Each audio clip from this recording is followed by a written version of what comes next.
Salut à tous, ici Adrien. Aujourd'hui on est le dimanche 4 octobre 2020 et dans cette vidéo on va parler contribution au projet libre. Alors, dans cette vidéo ça va pas du tout parler technique, on va rester très simple dans les explications, mais c'est histoire de bien comprendre comment on peut contribuer à un projet ou un logiciel libre ici. Alors, le monde du libre, il est extraordinaire, il y a toute une synergie qui s'articule autour de ça, mais évidemment, ce que je vais expliquer ici ne touche pas que les logiciels libres, hein. On peut participer à un projet dont les sources sont fermées, mais l'idée, elle est souvent abordée dans le monde du libre et c'est plus abordable, et vous allez voir qu'on n'a pas forcément besoin d'être développeur ou d'être un cador en informatique pour pouvoir contribuer à un logiciel libre. Oui. Alors, ici, vous voyez, il y a la carte conceptuelle du logiciel libre, ça va être assez pratique pour expliquer cette vidéo. Donc si on parle de projet libre, forcément on parle d'un logiciel libre. Un logiciel qui soit libre ou non libre, hein, d'ailleurs, ça va être juste une histoire de code source. Ça veut dire qu'un logiciel libre, le code source va être disponible sur Internet et vous allez pouvoir le consulter. Donc par exemple, on a un logiciel tel que VLC, ça fonctionne comment? Eh bien vous avez du code qui est écrit dans un langage totalement compréhensible ici. Regardez, je vais sur la page GitHub du projet VLC et donc j'ai ouvert un fichier, donc VLC est fait en C, et donc vous voyez c'est du code qui est parfaitement lisible. Enfin quand je dis parfaitement lisible, c'est que vous voyez des instructions, c'est lisible.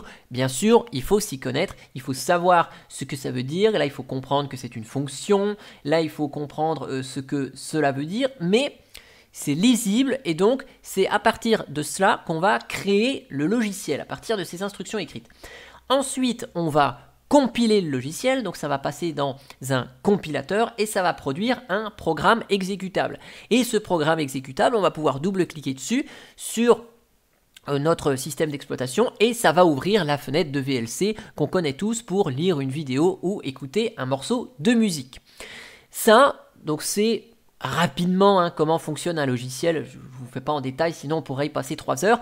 Mais sachez que ça fonctionne avec VLC, comme je vous l'ai dit, mais ça fonctionne de la même manière avec le Windows Media Player. Ça fonctionne de la même manière avec d'autres logiciels qui ne sont pas forcément avec un code source public. Hein. Windows Media Player, vous n'avez pas accès aux lignes de code, mais vous pouvez utiliser le logiciel. En fait, vous n'avez que la partie exécutable et vous n'avez pas accès à cette partie. Voilà. Bon. Donc, pour contribuer, vous allez me dire, bah oui, mais on parle de code source, on parle de langage informatique, là, oh là là, ça a l'air d'être compliqué. Non, non, on n'a pas besoin de connaître le code, ni d'être développeur pour contribuer à un projet. Le logiciel libre, il a 4 piliers, il a 4 libertés, entre guillemets, hein, d'où le nom logiciel libre. Donc, chaque logiciel est distribué sous une licence et ces licences offrent, en tout cas la licence libre, offre 4 libertés. Les 4 libertés, ce sont celles-ci, c'est utiliser, adapter, redistribuer et publier. Donc ça veut dire que dans un logiciel libre, vous pouvez l'utiliser de manière totalement libre. Ça veut dire dans un but personnel, dans un but commercial, hein, donc vous pouvez tout à fait utiliser VLC pour lire des vidéos dans votre entreprise. Ce n'est pas le cas de tous les logiciels, vous avez certains logiciels qui sont par exemple gratuits pour un usage personnel, et puis si vous voulez l'utiliser dans le monde professionnel, vous devez payer un certain nombre d'euros, en fait vous devez payer son utilisation. Ici le logiciel libre, vous pouvez l'utiliser et dans n'importe quel but. Alors parfois il est payant, hein, mais dans tous les cas, une fois que vous avez le logiciel, vous pouvez l'utiliser dans n'importe quel but. C'est ce que dit la licence.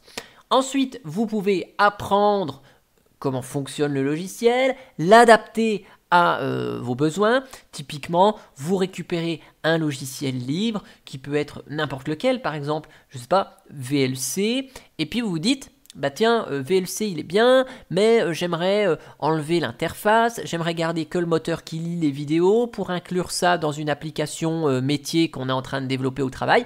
Et bien, vous avez le droit. Donc là, forcément, il faut avoir accès au code source et en modifiant le logiciel, vous pouvez le façonner à vos besoins. C'est autorisé, vous pouvez le modifier, le recompiler et ça, il n'y a pas de souci. Et bien sûr, une fois que vous avez une copie du logiciel, vous pouvez le redistribuer tout à fait librement. Hein. Vous avez récupéré Firefox, Audacity, Kdenlive, GIMP, LibreOffice, enfin tout un tas de logiciels libres. Et puis il y a un ami qui vous dit, bah écoute, tiens, j'ai besoin de faire une petite musique d'attente là pour notre standard téléphonique. Est-ce que tu connais pas un outil qui permet de faire de la retouche audio? Bah vous lui dites, bah si, tiens, je connais Audacity. Vu que c'est un logiciel libre, vous pouvez mettre le fichier d'installation d'Audacity sur une clé USB et le donner à votre ami. Vous avez le droit, ce qui n'est pas le cas par exemple avec Microsoft Office. Vous n'avez pas le droit de redistribuer ce que vous avez acquis à travers une licence payée.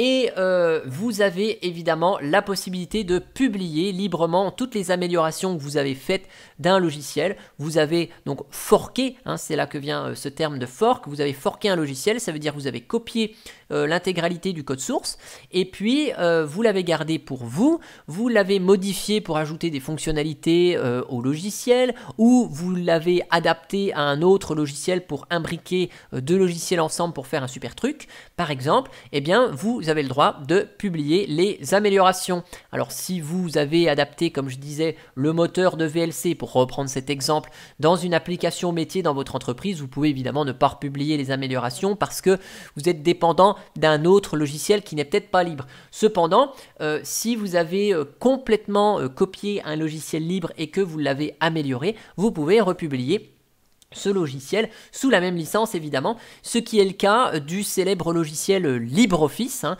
LibreOffice a copié le code source de OpenOffice qui était sur le déclin, puis guère maintenu, et donc l'équipe de The Document Foundation qui développe LibreOffice, eh bien a copié le code source, a enlevé des choses qui n'étaient pas bien pour optimiser le logiciel, ajouter de nouvelles fonctionnalités, et ça c'est donc permis grâce au logiciel libre. Donc ça, c'était à peu près ces quatre piliers du logiciel libre. Alors vous allez me dire, ouais c'est bien, tout ça, ça veut dire que si j'utilise un logiciel libre, eh ben je contribue. Bah indirectement oui, parce que vous êtes un utilisateur, donc vous faites un petit peu de poids, pas beaucoup, mais vous faites un petit peu de poids parce que vous utilisez le logiciel. Donc bon, ça fait partie, hein, un logiciel qui n'a pas d'utilisateur, eh bien le développeur il va se dire, bah personne n'utilise mon truc, donc bah, je continue pas à le développer, effectivement. Bon. Et maintenant, on va voir comment contribuer à un logiciel libre ou plus généralement un projet libre. Et les quatre encadrés qui vont nous intéresser sont contenu libre, support, utilisateur et développeur. Vous voyez, sur les quatre thèmes ici, il n'y en a qu'un seul qui est développeur. Alors, on va résumer ça de manière un peu grossière, mais un quart des contributions à un logiciel libre, c'est du développement. Et pour les trois quarts, bah, vous n'avez pas besoin d'être un cadre en informatique, hein, avoir des compétences en bac+15 en développement pour aider un logiciel ou un projet libre. Vous pouvez le faire avec vos compétences, même si elles ne sont pas très élevées. Oui, il suffit juste de savoir au moins parler français et vous pouvez déjà contribuer de manière assez significative. Par exemple, dans contenu libre, vous avez donc traduction, modèle, son, image, fact, guide, manuel, etc. On va prendre l'exemple du logiciel Audacity. Logiciel Audacity que vous utilisez sous Windows 10, tiens, on n'est pas sous Linux, on est sous Windows 10. Et puis vous avez besoin de traiter des fichiers MP3. Donc, vous allez sur la page du projet d'Audacity, vous arrivez donc sur la documentation et vous avez des informations ici pour installer l'encodeur MP3. Et puis, vous voyez ici, ok, très bien, vous voyez Windows 2000 XP, Vista 7.8, et puis vous dites, bah tiens, moi je suis sur Windows 10, et Windows 10, il n'y a rien dans la doc là. Donc il manque l'info, j'ai envie de contribuer. Donc vous allez vite fait vous rendre compte qu'en fait Windows 10 est dans la même section que Vista 7 et 8 au niveau du fichier de configuration. Eh bien, vous allez vous dire, tiens, je vais contribuer parce que moi, je connais un petit peu, je sais que je suis sur Windows 10 et puis je sais que c'est à peu près pareil, Windows 8, Windows 10 et que le fichier il est au même endroit. J'ai trouvé. Donc j'ai envie de contribuer au projet et puis de dire que bah, sous Windows 10 c'est là aussi. Donc vous pouvez tout à fait éditer la page, après vous êtes inscrit évidemment, parfois on peut le faire sans inscription, vous pouvez éditer la page ici et puis rajouter à côté de Windows 8/Windows 10. Et comme ça la prochaine personne qui aura besoin d'aide arrivera dessus, elle verra directement Windows 10 parce que vous avez déjà contribué à la documentation officielle du projet. Mais ça fonctionne pour un logiciel, mais ça fonctionne pour des grands projets libres que vous connaissez tous, comme Wikipédia. Par exemple, ici j'ai pris une page au pif, hein, enfin pas vraiment au pif, hein, c'est le système d'exploitation que j'utilise, Calculate Linux, et dedans, eh bien, vous avez voilà, toute une page qui explique ce que c'est, etc., les fonctionnalités, très bien. Une page Wikipédia normale, quoi. Eh bien, dans l'historique, ici, on va voir que certaines personnes ont contribué. Vous voyez, par exemple, ici, j'ai ajouté 902 lignes à la page Wikipédia. Donc si on va afficher la différence, bon là c'est un petit peu plus technique, mais vous voyez, j'ai ajouté du contenu dans cette page. Voilà. Et moi, j'utilise ce système, et vous voyez, il y a d'autres personnes qui viennent ajouter des choses, éditer cette page. Voilà, là on a Speculoos, on a QLMN, on a Wumi 4680, EXE. Voilà, vous voyez, il y a plein de gens qui au final viennent contribuer à ces pages. Alors là je vous montre une page informatique parce que c'est le domaine de la chaîne ici, hein, mais je sais pas, vous avez votre nouveau maire, il est élu dans votre ville, et bien vous voulez ajouter à la page Wikipédia de votre ville que votre nouveau maire a été réélu dans la section politique, eh bien vous pouvez l'ajouter, il n'y a pas de souci, c'est libre, vous pouvez contribuer de cette manière, et vous voyez, pour contribuer à Wikipédia, vous n'avez pas besoin d'être un expert en informatique. Par exemple là, ici, vous voyez, dernière version stable 20, non, c'est la 20.6, et bien vous cliquez sur le bouton modifier, voilà, bon, il y a un peu de texte syntaxique ici, vous dites, c'est compliqué, là vous rajoutez juste .6 ici, ok, c'est bon, et puis vous publiez les modifications, waouh, génial, et c'est bon, la page, elle est modifiée, et voyez, vous avez contribué. Alors là, ici, c'est un petit peu compliqué parce que c'est un tableau, mais si vous modifiez dans l'historique, regardez, c'est très simple, hein, vous éditez ici comme si vous étiez sur un traitement de texte, il n'y a pas de souci de ce côté-là. Donc ça, c'est la contribution qui est possible, et vous voyez, c'est très facile. Côté support, on va changer un peu de catégorie, on peut aider des utilisateurs sur les forums officiels des différents projets. Par exemple, je sais pas, moi je suis sur Ubuntu, je me dis tiens, allez, je vais aider des gens, je vais aller sur le forum, et puis, allez hop, installation de logiciel, qui c'est que je peux aider par exemple. Donc je suis utilisateur lambda, puis tiens, je me dis tiens, mise à jour vers Ubuntu 20.04, là, souci de Wine, ah ouais, j'ai eu le souci, j'ai réussi à me débrouiller, va y avoir, est-ce que je peux l'aider le bonhomme? Alors ouais, ok, super. Bon, allez, je me lance, je vais essayer de l'aider, hop, donc j'essaie de faire le diagnostic avec lui, tout ça, et puis, plus ça va, plus au final, hop, on l'aide, on lui pose des questions, on lui demande des trucs parce qu'on gère la chose, et puis après le mec il dit, ouais, super, il est content, il a résolu le problème, et donc là, vous êtes content parce que vous dites, super, j'ai réussi à un mec à s'en sortir, voilà, je l'ai aidé, donc j'ai pu contribuer un petit peu en l'aidant, ça c'est cool quand même. Donc ça, c'est une partie qui est possible. Quand vous êtes utilisateur, vous pouvez utiliser un logiciel, c'est le cas de le dire, et rencontrer un bug. Et donc quand vous avez un bug, plutôt que de ronchonner dans votre coin, eh bien vous pouvez contribuer au projet en déclarant un rapport de bug. Donc ici, je vous prends un exemple de bug que j'ai rapporté ici. Ça concernait donc le système Gentoo et l'installation du client mail Jerry. Donc le problème, il était assez simple. Au final, j'installais le client mail Jerry et en fait sur mon système, je n'avais pas ce paquet INTL Tool. Et au niveau de l'installation, eh bien, ça a posé un problème. J'ai corrigé moi-même le souci en installant ça à la main, puis après en allant installer Jerry. Bon, c'est très bien. Mais plutôt que de résoudre, je me dis, tiens, je vais contribuer, je vais signaler le dysfonctionnement. Et là, bon, vu que je connais un petit peu tout ça, j'aiguille la personne en disant, voilà, ok, j'ai un problème avec ce logiciel, je pense que c'est une dépendance qui est manquante. Ok, donc là, j'offre un petit peu la solution parce que j'ai résolu de mon côté le souci. Mais si vous ne savez pas, vous pouvez tout à fait déclarer le problème. Et puis, la personne qui va maintenir ici, le développeur ou autre, va vous dire, ok, c'est bien, est-ce que tu peux tester ça? Est-ce que tu as essayé sur un autre ordi? Est-ce que tu as essayé ici? Il va vous proposer des tests pour vérifier ou invalider le bug, parce que parfois le bug ne vient pas du logiciel et le développeur ne peut rien faire, mais ça peut être juste un problème de fichier de configuration sur votre ordinateur, une mauvaise manip ou autre. Donc là, il sera là pour vous aider, pour vous aider à diagnostiquer tout ça.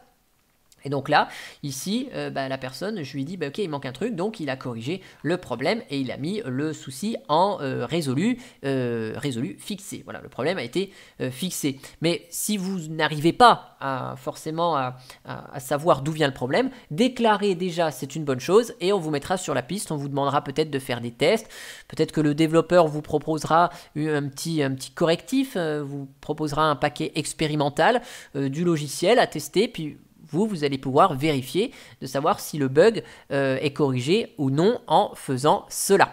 Voilà, donc ça c'est aussi une partie de contribution en allant rapporter les bugs. Je vais revenir ici au contenu. Contenu libre, ici, dedans, on avait ici traduction.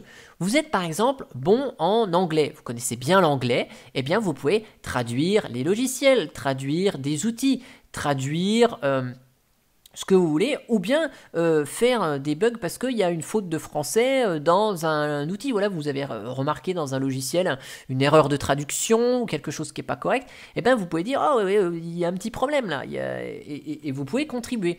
Et là, vous n'avez pas besoin d'être forcément développeur ou autre, ou ce que vous voulez, il faut juste maîtriser les deux langues concernées pour faire de la traduction. Donc ici, par exemple, vous voyez, sur Flameshot, j'ai proposé la traduction ici de Flameshot. Donc j'ai récupéré le fichier de configuration des traductions de Flameshot, le petit outil, vous savez, qui permet de faire des captures d'écran, que j'adore. J'aime bien utiliser ce logiciel. Je ne suis pas un expert en développement pour aider dans le développement du logiciel. Donc je me dis, bah tiens, ce logiciel, il est à moitié en anglais, à moitié en français, bah, je vais aider à traduire tout ça.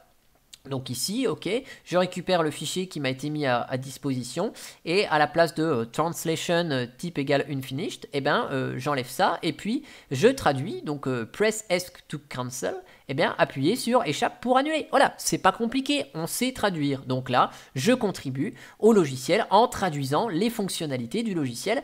Et aujourd'hui, si vous avez Flameshot en français, eh bien, c'est grâce à ma contribution. Donc, vous voyez, on n'a pas forcément besoin d'être un expert en développement. Là, il suffit juste de comprendre l'anglais et de comprendre le français.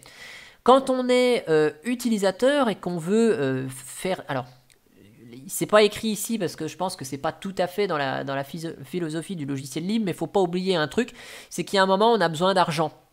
Dans un logiciel, on a besoin d'argent et cet argent peut permettre soit à aider les développeurs, soit à financer l'infrastructure. Ça veut dire que ici, aujourd'hui, si je reprends l'exemple de Flameshot, là, bon, le développeur, il fait son petit logiciel dans son coin, bon, ok, il est content, et puis il utilise la plateforme GitHub pour développer son logiciel. Bon.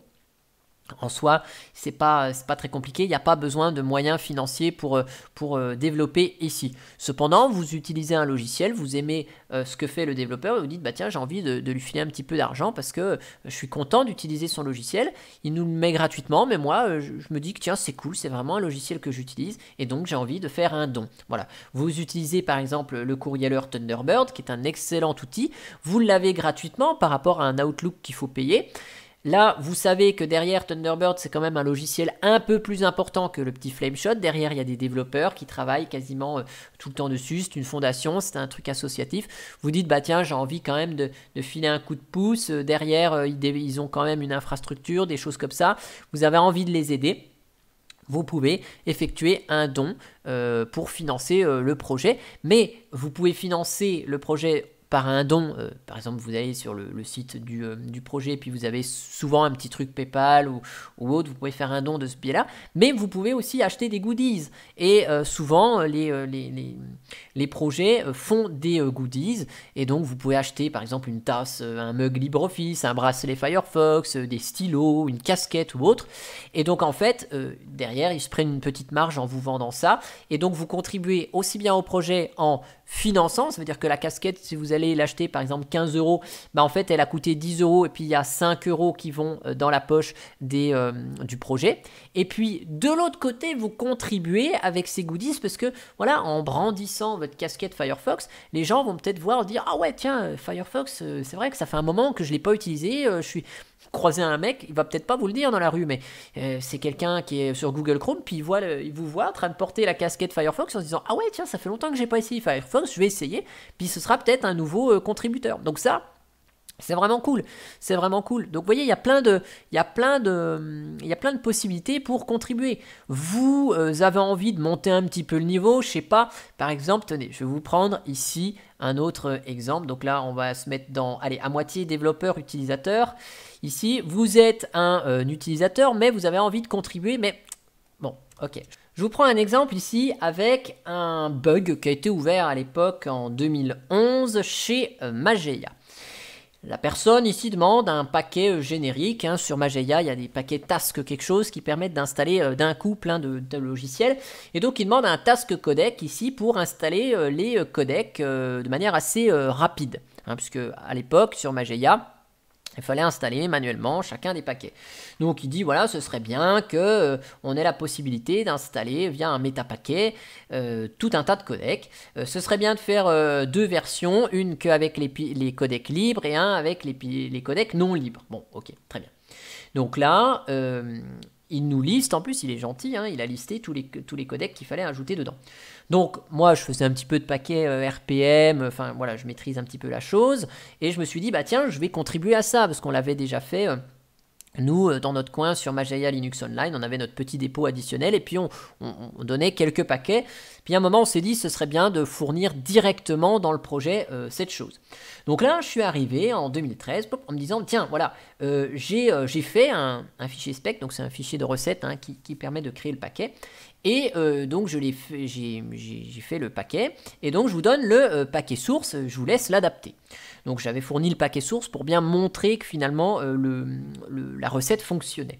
Bon là j'ai pas fait comme il faut, puisque Christian nous a dit ouais non, ce serait bien de juste d'attacher le fichier spec, il n'y a pas besoin des sources ici, parce qu'il y a des gens qui peuvent pas lire avec le SRPM. Bon très bien, ok, donc je remets comme il faut, voilà, j'explique un petit peu comment j'ai fait le truc, et puis au final, quelques années plus tard, en 2013, fin 2013, eh bien, les paquets task codec audio et task codec vidéo, en fait c'est un paquet task codec qui a tout, et puis après dedans le paquet il est prédécoupé avec que de audio, que du vidéo. Celui qui fait par exemple qui a besoin que des codecs audio, on n'a peut-être pas envie que ça installe des codecs vidéo aussi sur sa machine. Donc on a coupé le paquet en plusieurs parties. Et donc mon ami David, que je connais bien d'ailleurs, eh bien, a pris le travail. C'est un packager officiel chez Mageia. Il a pris carrément mon travail, hop, il l'a soumis directement sur l'infrastructure Mageia, et donc le lendemain, ce paquet était disponible pour tout le monde sur Mageia. Donc ça, c'est une partie de contribution. Et enfin, on va parler de la dernière contribution que je trouve très utile aussi. Ça va être de contribuer directement à un logiciel en faisant ce qu'on appelle un pull request. Donc vous allez voir ici, je vous montre la partie. Allez, je vais vous montrer la partie côté contributeur, puis après côté développeur. Donc ici, par exemple, j'ai forqué le dépôt Doc User Guide de Linux Mint, qui est ni plus ni moins que la documentation qu'on retrouve sur le site officiel de Linux Mint. Voilà, cette documentation-là, on a cette documentation qui est générée à partir du code qui est ici. Donc, vous voyez, on peut faire les traductions si on a envie. Vous voyez, ici, il y a tout qui est prêt pour faire les traductions. Et donc, si on avait envie de traduire cette documentation en français, on pourrait tout à fait le faire. Ici, ce qui m'a intéressé, c'était d'ajouter une alternative. Vous voyez, là, sur Linux Mint, dans Chromium, on n'a plus de Chromium disponible. Et donc, il y a des alternatives qui sont proposées ici, Google Chrome et Firefox. Et puis, je me suis dit, bah tiens, moi je connais Vivaldi, c'est mon navigateur favori, c'est celui que j'utilise depuis de nombreuses années, et puis il n'est pas proposé en alternative. Alors je me dis, bon, il propose Google Chrome, qui est un logiciel non libre, où il faut ajouter un dépôt additionnel. Bon, ok, d'accord. Pourquoi pas? Donc Vivaldi, ça devrait faire le job. Donc, qu'est-ce que j'ai fait? Eh bien, pour ajouter ici, dans la documentation Vivaldi, j'ai forqué le projet Doc User Guide. Donc là, c'est pas forqué dans le sens faire la même chose dans son coin et diviser le projet. Non, on va forquer pour effectuer une modification. Donc j'ai effectué une modification dans Docs, ici, ok, Chromium. Voilà. J'ai modifié ça et j'ai ajouté, donc ça c'est le truc officiel, et j'ai ajouté du code là-dedans. On va revenir sur le projet maître ici. Et donc depuis mon projet forqué, le code que j'ai modifié, je fais un pull request. Donc vous faites juste new pull request là, et puis vous mettez votre projet à vous. Et donc ici, voilà, je dis ok, ajouter Vivaldi comme alternative. Et donc là, on va voir rapidement ce que j'ai rajouté. Donc j'ai rajouté un pavé Vivaldi avec une petite description de Vivaldi. Et puis dire qu'on pouvait télécharger et installer le paquet et ça va ajouter automatiquement les sources. Ok. Et donc là, pour le moment, le pull request, donc notre demande de modification n'a pas été approuvée. Une fois que ce sera approuvé par le projet, eh bien, ça arrivera ici, là. Donc j'ai quand même fait le truc quand même il y a 2 mois. Bon, il y a 2 solutions. Soit le développeur, il n'a pas vu le pull request, soit il n'a pas envie de mettre Vivaldi. Donc là, bon, voilà. On est dépendant quand même des développeurs. Ça veut dire que nous, on propose une modification. Et là, contrairement à Wikipédia où c'est validé directement, là, ça doit être approuvé par un des développeurs du projet. Donc là, pour le moment, bah, c'est en attente. Visiblement, ils n'ont pas tout à fait envie ou ils n'ont pas vu. Hein. Vous voyez, ici dans les clauses, il y a d'autres modifications qui ont été apportées ici. Vous voyez, il y a un mec là, il a dit, bah tiens, on va ajouter la possibilité de désactiver TimeShift sans casser. Ok, bon là, ça a été fait le 20 juillet. Donc visiblement, ce que j'ai fait... ils n'ont pas envie de l'ajouter malheureusement. Mais dans l'autre sens, ici, une fois qu'on a contribué, par exemple dans l'Adrien Overlay, où je propose des logiciels pour Calculate Linux, vous voyez, je suis propriétaire de cet overlay. Et ici, on retrouve Wumi 4680, qu'on avait vu dans la page Wikipédia de Calculate. Eh bien, il est contributeur. Pourquoi ? Bah parce qu'il m'a fait un pull request de la même manière. Donc, une fois que c'est traité, vous voyez, c'est affiché comme ceci. Et puis... donc il m'a suggéré une modification, donc là on va voir la modification, c'est sur le paquet GNOME Shell Extension App Indicator. Pour pas me casser la tête, j'ai fait un copier-coller du Dash2Doc en extension, et puis j'ai juste refait le paquet pour éviter de refaire tout de A à Z. Et donc, j'ai oublié de changer la description. Donc lui, il a repéré que la description n'était pas bonne, et il s'est dit, bah tiens, je vais contribuer au projet d'Adrien, de son overlay. Je vais modifier la description en mettant la description ici, et je vais pousser la modification. Donc qu'est-ce qu'il a fait ? Il a forqué mon projet, il a fait la modification et il m'a fait un pull request. Et moi, j'ai donc approuvé cette modification. Vous voyez, ça a été fait il y a 25 jours. Hop, j'ai approuvé et donc directement la modification, la contribution de Wumi est arrivée dans mon overlay et donc on le voit vraiment comme étant un contributeur de mon overlay puisqu'il a poussé ici une modification. Donc vous voyez, il y a plein de manières pour contribuer à un projet, c'est ça qui est quand même fabuleux et vous n'avez pas forcément besoin d'être développeur. Hein. Donc pour récapituler, concernant, juste petite parenthèse, Wikipédia dont on a parlé dans cette vidéo, bah vous pouvez tout simplement éditer les articles concernés dans lesquels vous voulez ajouter des informations. Ça c'est possible, c'est aider un projet libre. Pour revenir au logiciel libre, eh ben, vous pouvez documenter le projet en éditant le wiki, aider les utilisateurs sur les forums officiels des projets ou les forums officiels francophones hein, si vous n'êtes pas à l'aise avec l'anglais. Vous pouvez déclarer les bugs directement sur les bug reports officiels des projets. Et si vous ne pouvez pas soumettre un patch, un correctif ou donner la solution parce que vous n'êtes pas assez expert, bah laissez-vous guider par le développeur, le mainteneur de l'outil concerné et puis il vous guidera pour effectuer les tests et vérifier que le bug est bien solutionné avec les solutions qu'il apporte. Vous pouvez aussi traduire, faire de la traduction hein, de documentation, de logiciels, de divers outils libres. Ça, si vous êtes parfaitement bilingue, bah, vous pouvez filer un petit coup de main. Alors traduire, c'est plutôt traduire de l'anglais, souvent ce sera vers le français, hein, pour que d'autres personnes qui ne maîtrisent que le français puissent accéder à de la documentation dans leur langue maternelle.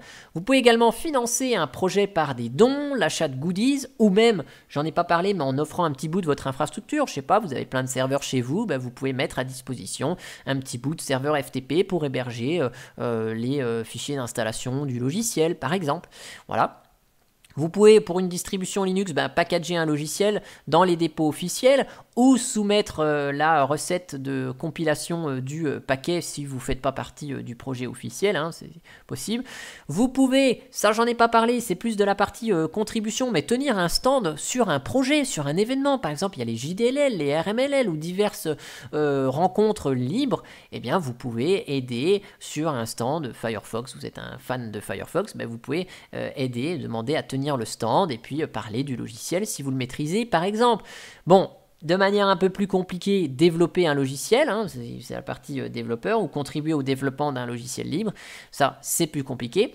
Et puis, si vous faites partie d'une équipe officielle de projet, toute tâche que vous allez faire au sein du projet, ce sera une contribution. Créer des images ISO pour une distribution Linux, développer des outils, maintenir l'infrastructure. Hein, vous faites partie, je ne sais pas moi, du projet Ubuntu. Et si vous...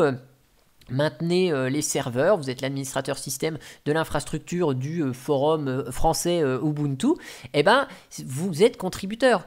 Si vous êtes modérateur, administrateur d'un forum, vous êtes contributeur, hein, de fait, puisque vous contribuez à cela, au bon fonctionnement de l'entraide autour du projet. Voilà. Après, dans ce qui peut être discutable, ça c'est mon petit avis, hein, mais ce qui peut être discutable dans la contribution d'un projet, ça va être faire parler d'un projet autour de soi sur Internet dans des événements. Par exemple, vous allez parler voilà, d'un truc ou autre, bon, faire de la pub pour un projet. Quand on ne fait pas partie d'un projet, bon, vous allez faire de la pub pour Firefox, mettre un autocollant sur votre voiture Firefox, bon... ça c'est à peu près discutable de dire qu'on contribue au projet Firefox avec un autocollant sur sa voiture, mais enfin bon, voilà. Et pour moi, vraiment pour clôturer cela, contribuer au projet, ce n'est absolument pas de faire un tuto ou un how-to sur son site perso ou sur le web. Voilà. Par exemple, quand vous allez consulter sur linuxtricks.fr le tuto mettre à niveau Fedora graphiquement, eh ben, c'est pas contribuer au projet Fedora parce qu'on est en dehors de l'écosystème du projet. Donc, de dire qu'on contribue, oui, on a un petit site sur lequel on met son savoir, donc on partage son projet, son savoir, mais si on voulait vraiment dire je contribue au projet Fedora, il faudrait vraiment faire la documentation sur le projet officiel de Fedora ou sur le wiki francophone et pas sur un site additionnel. Quand quelqu'un va faire une vidéo pour critiquer oui, ça marche pas parce que j'ai un bug dans ce logiciel, c'est nul, et ben ça, c'est pas contribuer à un projet. Faire une image ISO non officielle et non listée sur le site officiel du projet, ce n'est pas contribuer au projet. Donc, typiquement, la Calculate Linux Adrien Gnome, ce n'est pas une contribution au projet Calculate Linux. Je ne dis pas... Pour moi, ce n'est pas contribuer au projet parce que ce n'est pas quelque chose d'officiel. Traduire les outils, traduire le site, Calculate, c'est une contribution officielle. Faire une image ISO communautaire, ce n'est pas participer au projet. De ce côté-là, il faut bien le prendre en compte. Et de la même manière que créer son dépôt additionnel, comme pour le projet Calculate avec l'Adrien Overlay. Pour moi, contribuer, ça va être que ça ait un impact direct sur le projet concerné. Voilà. En tout cas, cet édito, il a duré un sacré moment. J'ai fait ça en plusieurs bouts parce qu'il y a eu des incidents au cours de l'enregistrement. Donc, il faut que je vous montre tout ça. Probablement, je vous mettrai ça dans l'après-midi ou dans la soirée. J'espère que ça vous a plu et je vous dis à bientôt pour une prochaine vidéo. Allez, ciao, ciao!